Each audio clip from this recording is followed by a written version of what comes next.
Hi, this is Rachelle, and this is The Backyard. It's a show that's bound to make you feel empowered, inspired, and uplift you to your highest level of greatness.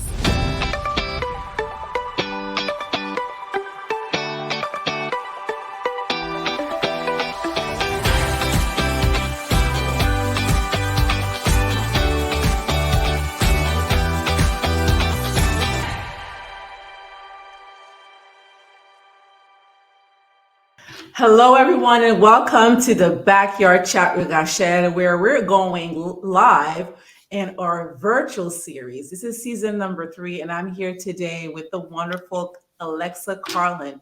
And Alexa, I met her maybe about a year and a half ago, and I've really been very inspired by her because at a very young age, she really decided to tap into her gifts and created this amazing community called Women Empower X. And from there, she's done several different uh, programs, such as creating a space where women could come together and really speak. And so, having conferences. And with that, she became an author. She's a well-rounded entrepreneur. And without any further ado, I'm excited to introduce Alexa, and she's going to talk a little bit more about who she is, what she's about, and why she chose to get involved and what she got involved. So let me actually have her come in. Alexa, how are you? Welcome to the Backyard Chat with Rachelle. I am super excited to have you.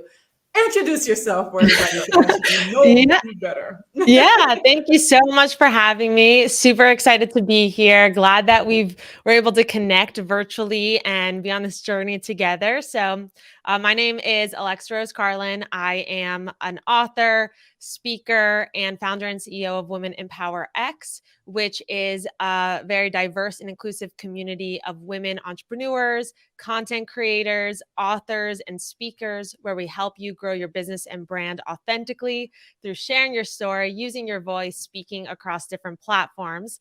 And I've been an entrepreneur since I'm 17 years old, always with the mission to make a difference in at least one person's life a day. Alexa, so you 17 you started, so that's been a whole lot of stuff that you were able to accomplish. And what really inspired me to tap into you is because as a social worker, mentor, life strategist and speaker myself, I have been really inspired to impact lives, impact the younger generation, the young women out there to see, what, you too can go out there and do what you want. You just have to really hone into what it is that brings you the level of joy, the thing that you connect, that you feel is your purpose, and you could take the steps without allowing fear or allowing other things to hold you back. And you are a primary example of that because you were 17, you just mentioned 17 years old. This is not like, this is amazing, right? Most people, you hear stories that happen later on, but this is at 17, you actually came to the realization of what it is what you wanted to do and how you wanted to show up and how you wanted to actually have the impact that you're having right now. What exactly, at what point did that connection happen for you? You said you were 17, but what was it? Was it in high school? Did something happen? What led to that? I want to do this. Yeah, good question. So my dad's been an entrepreneur his whole life. And I would say my first take on trying to start my own business was even younger, where I was doing the dog walking business. And my one client was my own dog. And I convinced my parents to pay me to walk my dog. But when I say I started my first real business at 17, that happened through just a spark of inspiration. So I was going into my senior year of high school, and me and my mom were school shopping, and I saw this t-shirt in a store, and the graphic on the shirt really stood out to me. And it was the shape of a hand with a peace sign, but the palm was Africa.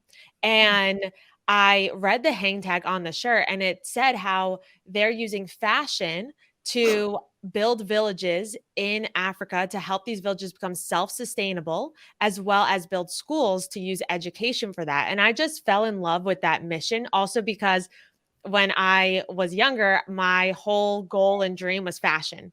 So anyway, to see that fashion was used to make a difference, it sparked my interest. So I bought the shirt, well, my mom bought the shirt for me for school shopping. And then I went home and went on my family desktop computer, researched the company, and I saw that they had t-shirts and tote bags and a chocolate bar, and that was the only products, but they were supported by huge celebrities. Like on their website, rocking the shirt was Jennifer Aniston, Courtney Cox, Zac Efron, and I just really wanted to be part of this. So I had this idea was, maybe I could design jewelry for this company. And I started, like, I emailed the contact form I found on the site, and emailed again and followed up and followed up and followed up. Never heard anything back for months. School started, got into, the school routine. And then 4 months later, I got an email from the assistant to the founder saying the founder wants to set up a conference call with me. Wow. And I was like, oh my goodness. I was so nervous. I went into my dad's office. I had like a journal of all my notes. I never, really, I didn't know how I was going to design jewelry. I just had this idea and I pitched it, not knowing at all how I was going to make it come true. Wow. And I ended up becoming the sole licensee to design jewelry for this LA-based fashion company at 17 years old. And there were other people, other big companies trying to get this license agreement, which I found out later, but I sold her on myself. And then I figured out how to do it, right? I figured out afterwards, but that really led me to seeing what's possible when you have an idea, you chase after it, you find the courage and confidence to talk about it, and you just figure it out on the way. So let me ask you a question. So I'm listening to you speak and I'm like, wow, like really inspiring. But I'm wondering, and I'm trying to get into other people's head right now. At what point did you realize that you have what it takes to be able to dare to send that email? I mean, 17 years old, you saw this thing, you saw everybody's in it, great. But then most kids at that age are like, yeah, maybe not. Yeah, I don't know if I have it. Nah, it's just an idea. What sparked that? Like, I got this. Yeah, really For good you? question. So there is a moment actually, because I was really shy growing up, like super, super shy, where I wouldn't even raise my hand in class. And I moved to a new town in middle school, and it was really hard for me to make friends because I was so shy. My mom was my best friend, still is my best friend. But with that, I never spoke up. I never became like I was never in a certain leadership opportunity, but I always aspired to be in a place where I had the confidence to speak up, to be able to share my voice. And going into high school, one of my friends decided to run for freshman class president and asked if I wanted to run for VP with her. And I was like, sure, I didn't have to do it alone. I was just like, why not? And I ended up getting elected. And when you're elected, I went to a school of like 2,000 plus people, and there you get into the student government class of fifth period. And that class is run by the student body president, who was always a senior, not a teacher. And she went up in the front of the class and spoke to us every single day and led this group of students who essentially ran the entire school, pep rallies, homecoming, prom, like all of the things. And I remember sitting in that class and just kind of being the silent leader, in the sense of like doing the work, like being there, showing up, but never speaking up. And I remember thinking, I wish that I could do that. I wish that I could be like, I felt this pull that I should be up there, but no, I can never be up there. And then going into junior year, elections are always run like at the end of the year going into it. My student government advisor, I guess, saw something in me through just showing up, always being there, going over and beyond. I've always been a hard worker. And she said, you should run for student body president. And I was like, what? And again, I was going into junior year. It's always been a senior, but I respected her so much. And she saw something in me that I didn't see in myself yet. And I ended up just going for it. And it was extremely challenging. I ran against two soon to be seniors. Then there was a runoff between two of us. And then when they announced the winner, they hung up a piece of printed paper on the library door. I went up so nervous and I saw my name elected and the entire school votes. And I started crying. And at that moment, I had this like wave of emotion that made me feel like, if I can do this, what else can I do? Yeah. Yeah. And that's like, it's, oh, I just got goosebumps. I'm inspired. And you were just 17 and I'm how many years later, but it's the truth. Like, sometimes it takes that one person, right, to give you like the feeling like you really have it. Because if you cannot see it or identify it for yourself, it's okay to allow that one person in and really pay attention to what they're saying because they're seeing something outside of you, right? Hmm. They're seeing something outside of you that already resides within you that more than likely there, but you need that little push that takes you to the next step. And that person clearly have made such an impact because it led you to everything else you're doing. And Hmm. now, what about the Women in Power X? So, how did that, like, you went from jewelry making, doing this, and then now that vision you had about, you know what, now I'm going to take it one step further. I'm going to create this particular a community. How did that come about for you? And what was some of the challenge you experienced doing that? So that came from a very long journey. I do believe that everything happens in your life for a reason. Mhm, And when I was 21 years old, a few months away from graduating college, I had a deadly bacteria get into my bloodstream and started killing all of my organs rapidly. mhm, And I was induced into a medical coma. My body went into septic shock, and I was given a 1% chance to live. And that changed my entire life. And from the experiences I had in the coma, from the post traumatic stress I went through, and then even afterwards, from all of that trauma and all the antibiotics that were pumping in my body, being diagnosed with a debilitating chronic autoimmune disease.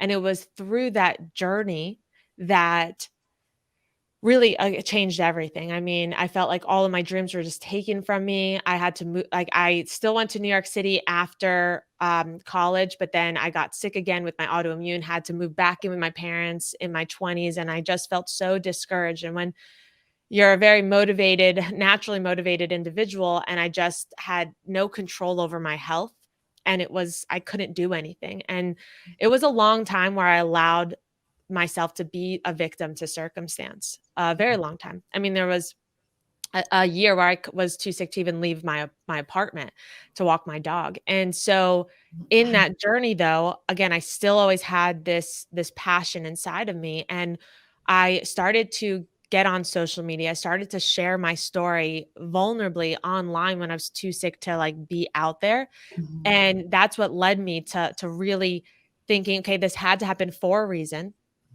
I may not know what that reason is, but I'm going to go on this journey of curiosity to discover it. So I shifted my mindset versus thinking it was such a horrible thing. Let me see how it can help me help me change the world, help me fulfill that mission of making a difference. And so that's when had this passion all of a sudden to share my story.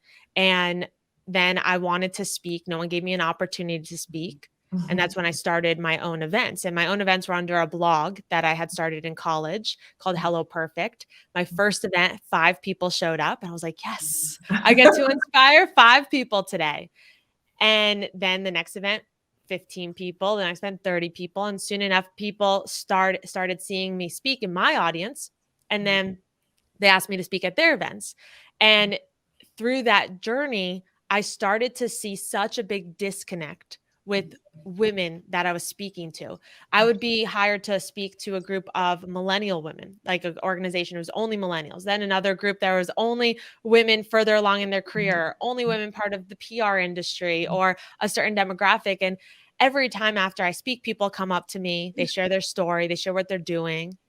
And I'm like, "You need to know this person. You need to know this person." And nobody knew each other. And it was just like crazy to me. And I just mhm, thought, how much change can we create if we just connect and collaborate with diverse women and really use our voice and give people a platform to use their voice, even if mhm, they don't have like millions of followers or, mhm, don't have that maybe credibility yet to get on certain stages. Cause I know that was what was hard for me. mhm, I wanted to create that for them. So that led me to the idea for Women in Power X. And it started actually as an expo where we talked about all different things. We had yoga classes, we had chiropractors talking. It was all around women empowerment. But after that first event, we really niched down to focusing on building your business and brand.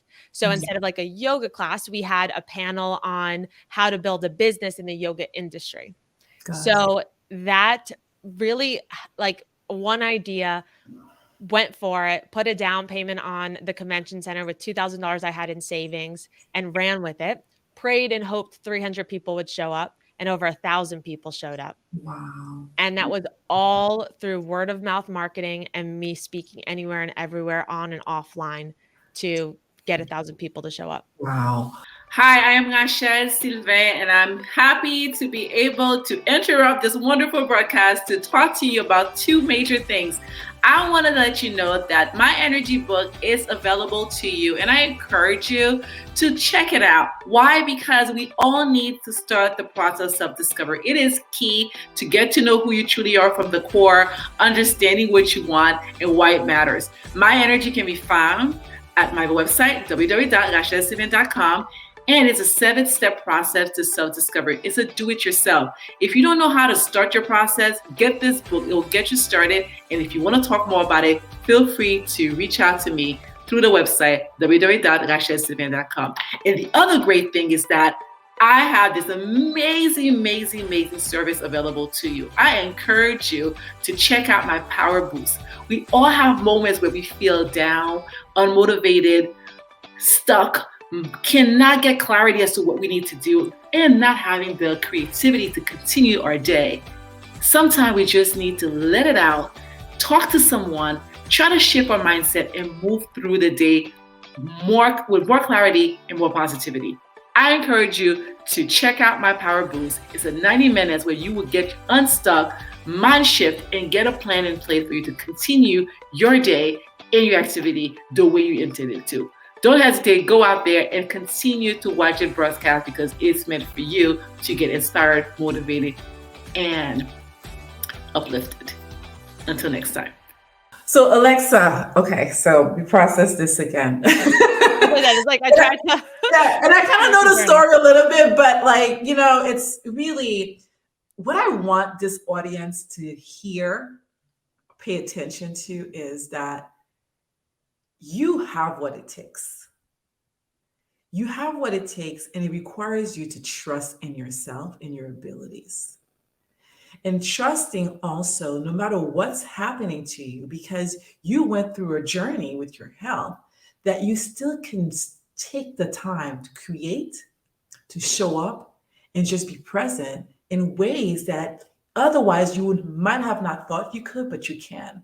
So it's like you have to believe. It's like this sense of like, I got this and I can, and I'm not going to remain where I am because I still have so much more to do. And I'm going to figure out how I'm going to get there.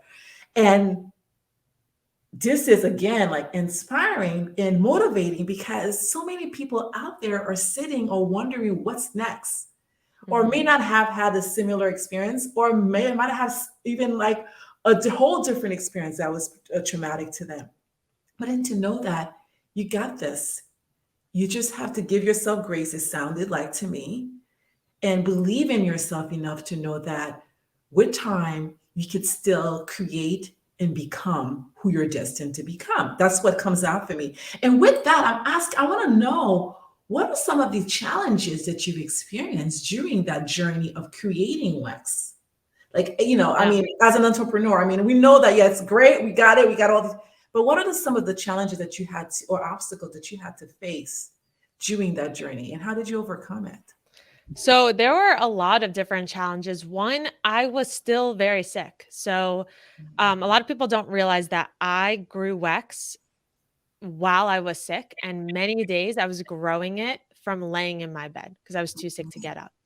And and I just didn't have an option. What was the choice, right? To sit in the circumstance and not do anything, or at least use the little bit of energy I had, because it definitely drained my energy, but the little bit of energy I had to help me stay motivated to not give up.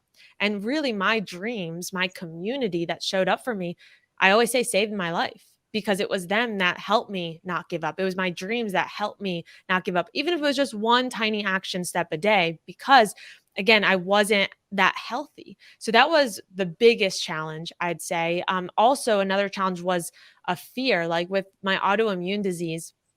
You never know when it can flare up. You never know when you're going to get sick. And so when I was out there trying to grow my dreams and trying to speak and talk about this event and what we were doing, I mean, there were days where all of a sudden I got sick and I'm like, oh my gosh, I'm heading to an interview or I'm heading to a speaking gig. And that was really, really challenging for a lot of reasons. But that also led me to being super vulnerable. I had to, because that was the only way, or else I would have just waited until I felt better to go after my dreams. And the third biggest challenge, I would say, was the age of that I was doing it, and also being a woman in certain parts of the industry. So while the event industry itself is very much female, the majority is women that's in the event industry, working with certain contractors and certain vendors, I did have an experience where they tried to take advantage because I was young. And I mean, maybe it was because I was a woman, but I know that it was definitely a difference because I guess it was because I was a woman, because my friend who was hosting an event at the same convention center, who was a man, same age as me, so we were talking, so he helped me along, like introducing me to certain people when I was starting the event. And I remember I went into my first meeting with the AV contractor, and they gave me this contract of a crazy, crazy price. Crazy. And this was my first event. So if I didn't have the knowledge or do the research or have the confidence to speak up, we would have no choice. We would have to pay this amount. But I knew, based on what they charged my friend for the same stuff, it was way less. So that was a challenge, because I had to have the confidence to say, we're not paying this. Like I had to learn how to negotiate, and also learn, like, okay, there's definitely times where I'm going to be taken advantage of, either because of my gender or because of my age, because it was a clear sign that happened. Same age, man versus woman, new in this event industry versus maybe experience, but that also led me to always asking and always really focusing on the art of negotiation, because there's always different ways to go about it, especially in the early days when I didn't have that much money to start this event and start this business, to figure it out. That's amazing. So as we're getting ready to wrap up, I have a couple of things that I would love for you to share. First, you have written a book called Adaptable. So that came from all these experiences, right? Yes. And you're a best-selling author right now, which is just congratulations on that. I would love for you to first let us know how do you remain grounded in the midst of all that you just shared? And then second, what would be a word of wisdom that you could leave the audience with, and leading us to how do we go finding your book? Oh man. So how do I remain grounded? That's a really good question. I will say my family. I mean, they have kept me grounded through it all. They've been my biggest support system, and they're always, remind me of like who I am, where I came from. And that's really important to me. And so any support system, I think, is really I know is really, really important to be able to stay grounded, stay yourself along the pursuit of your dreams and goals. So that's definitely my key to staying grounded. And then words of wisdom, I'll say this. So for a long time, and this is how I opened my book, Adaptable. For a long time, I was searching for the light at the end of the tunnel, always looking, right? Waiting for my health to get better, waiting for me to get an opportunity to speak, waiting for something or someone to be able to get me towards the light and out of the darkness. And I know we're all going through challenges. We all go through obstacles. And so often we're waiting to overcome them. And I was searching for this light at the end of the tunnel, until I realized like the light's never been at the end of the tunnel. It's been within me all along, and it's within you. And I really encourage you to not wait until you feel you are ready, not wait until you overcome the obstacle, but instead turn your obstacles into opportunities, because you can achieve the life that you desire even when going through the hard times. Beautiful. Beautiful. Thank you. Where can they find your book? So Adaptable is available everywhere books are sold: Amazon, Barnes & Noble, Target, Books A Million, your indie bookstore or local bookstore. So definitely check out Adaptable. And have the one become part of your community, the WEX. Yeah, definitely. So womenempowerx.com has all the information you need. The best way to be part of the community is to go over there, sign up for our email, see what we're up to. That's where we announce when we're having a new event or new programs or opportunities to join the community. And then stay connected with me, Alexa Rose Carlin, all over social. Awesome. Alexa, once again, I'm actually honored to be part of your community because I am a WEXer. So I'm excited. It has really been just instrumental in my growth. So thank you so much. It is an amazing community to be part of. I encourage anyone to really look into it, get a lot of great stuff, a lot of support, and you get community, which is extremely important. You get community. So I encourage you to look into it. Alexa, once again, thank you so much for joining me, to be willing to come in and have this conversation and help me inspire others to really tap into their source of genius, so others to realize that, hey, no matter what you're going through out there, take a step back, hit pause, let yourself to feel, but know that you have what it takes. You have what it takes to make the difference, not only in your life, but in the life of others. No matter what you're going through in life, it is part of your journey. It is an opportunity to grow, an opportunity to learn and become more of you in the most positive way. So I encourage you all, as I always end, do not sit on your intentions, act on them. What stands between you and the dream you want is you. So I encourage you to really take action in your life and do what you feel that you need to do. The resources are out there. The support is out there. Don't give up on yourself. Just keep at it and keep doing what you need to do to get yourself to the next stage. Once again, this is the Backyard Chat with Rachelle Virtual Series. This is season 3, and I'm so excited that I had Alexa, Carlin, Rose, and I thank you all for watching. To the next episode. I'll see you all soon. Hi, this is Rachelle, and this is The Backyard. It's a show that's bound to make you feel empowered, inspired, and uplift you to your highest level of greatness.